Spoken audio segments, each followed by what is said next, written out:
Milk powder இதில் காமிக்கலாம் எந்த அளவுக்கு நல்லா ஒயிட் பியூரியாக இருக்குதுன்னு பாருங்கள். நம்மளுடைய ராகி மில்க் பவுடர் பார்த்திங்கன்னா ஒரு டைம் மட்டும்தாங்க அரைச்சி எடுப்போம். 2வது டைம் அரைச்சி எடுத்திங்கன்னா மேலே இருக்க தொலியும் பார்த்திங்கன்னா கொஞ்சம் கொஞ்சமாக வர ஆரம்பிச்சிடும். அந்த கலருமே பார்த்திங்கன்னா இந்த அளவுக்கு பியூராக இருக்காது. ஆக்சுவலி கேமராவில் எப்படி தெரியுன்னு தெரியல, நேரில் அவ்வளோ ஒரு சூப்பராக இருக்கும். இதில் பார்த்திங்கன்னா உங்களுக்கு தொலியே இருக்காது. ஸோ இந்த மாதிரி ராகி மில்க் பவுடர் பார்த்திங்கன்னா 1/4 கிலோ இருந்தே கொடுத்துட்ருக்கோங்க. 6 மாதம் ஸ்டார்ட் ஆன குழந்தைங்களுக்கு இந்த ராகி பவுடர் தாராளமாக நீங்கள் கொடுக்கலாங்க.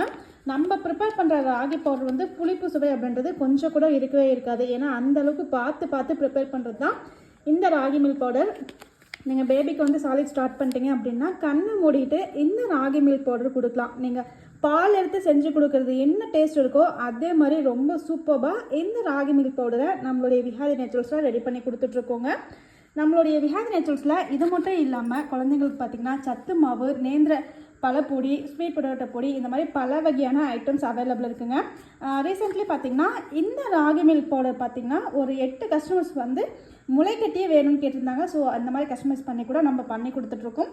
உங்கள் குழந்தைங்களுக்கு ஹெல்த்தியான ரொம்ப ஆர்கானிக்கான ப்ராடக்ட் வேணும்னா நம்மளுடைய விஹாரி நேச்சுரல்ஸில் டிஎம் பண்ணி புக் பண்ணிக்கோங்க.